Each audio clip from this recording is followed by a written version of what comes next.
Okay, so we're going to look at a one-dimensional motion problem with multiple phases. And that problem reads, little Tommy wanted to ride his bike. When he started at rest and then accelerated constantly at 2 meters per second squared for 10 seconds. Then he accelerated at 1 meter per second squared for an additional 5 seconds. What is his final position and velocity? So we typically talk about one-dimensional motion problems with constant acceleration. We can use our relationships for constant acceleration as long as we follow that rule, that the acceleration is remaining constant through our motion. So how do we tackle a problem that has multiple phases, where the acceleration is different as we go through our motion? So let's look at that. All right, so as a reminder, what is our object? Well, our object is Tommy riding his bike. When does our motion begin? Well, when he starts accelerating. And when does it end? Well, it tells us that he went for 10 seconds and then an additional 5 seconds. So it ends when he's done with that time. So at the end of 15 seconds. But we want to keep in mind and reflect on, okay, is acceleration constant through this? It's not. It changes in 2 phases. This problem is 2 phases. Maybe we'll have a problem with 3 phases. But it changes in 2 phases. So we need to separate our motion into those 2 phases when we look at it. Before we can look at that separation, let's draw ourselves a picture. Here's little Tommy on his bike, and we're going to identify where he starts as the origin. All right, so 2 phases. We have phase 1. And, of course, phase 2. So, X initial for 1, X final for phase 1, V initial for phase 1, V final for phase 1, acceleration for phase 1, and time for phase 1. For phase 2, we have X initial for phase 2, X final for phase 2, V initial for phase 2, V final for phase 2, acceleration, and time for phase 2. Okay, so let's put in the values that we know. For phase 1, we know that Tommy is starting at 0 meters. We don't know where he is at the end of phase 1.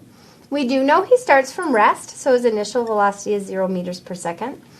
We know that he accelerates, but we don't know how fast he's going at the end of that phase. But given his acceleration of 2 meters per second squared, he does that for 10 seconds. All right, so phase 2, well, we don't know where he starts in phase 2, but we do know that it's the final position for phase 1. We don't know where he ends. We don't know how fast he's going at the beginning of phase 2, but we do know that it's the final velocity for phase 1. We don't know how fast he's going at the end. We do know that his acceleration is 1 meter per second squared, and we know that he does that for 5 seconds. So here are our variables that we know. Now what do we want to know? Well, the problem asks for 2 things, final position and final velocity. So let's start with final position. Typically with final position, we have a couple of options. When we don't have time, we tend to lean towards that V final squared, V initial squared option. When we do have time, we tend to lean towards the other. Again, you can always try them, and if they don't work, you just try the other one. But those are the strategies we might use to make our process efficient. So we want X final, that's X initial plus V initial t plus 1/2 AT squared. And we're dealing with phase 2, X final, well, that's X final 1. X initial, oops, it's a question mark. Got ahead of myself. It's X final 2. It's a question mark. X initial is X final 1 plus V initial for this 2, well, that's V final 1 plus 1/2 acceleration 1 times time 5 squared. So in order to solve this problem, to get X final 2, I need X final of 1 and V final 1. All right, I need both of those, so let's go after them. Let's go after x final 1. I'm going to use the same relationship to go after it. I have x final 1, well, I don't know what that is, equals x initial 1, that's 0, plus v initial 1, that's 0, times my time of 10, which doesn't really matter. Oops, I forgot a 5 up here. Fixed. Plus 1/2 2 times 10 squared. So I can solve for x final 1. I find that it is equal to 100 meters. So now I have that value, and I can continue developing my relationship. But I also needed v final 1. So let's go after that. Well, with v final, if I have time, I often use the relationship v final is equal to v initial plus acceleration times time. So v final is v final 1 equals v initial of 0 plus my acceleration of 2 times 10, and I get a v final of 20 meters per second.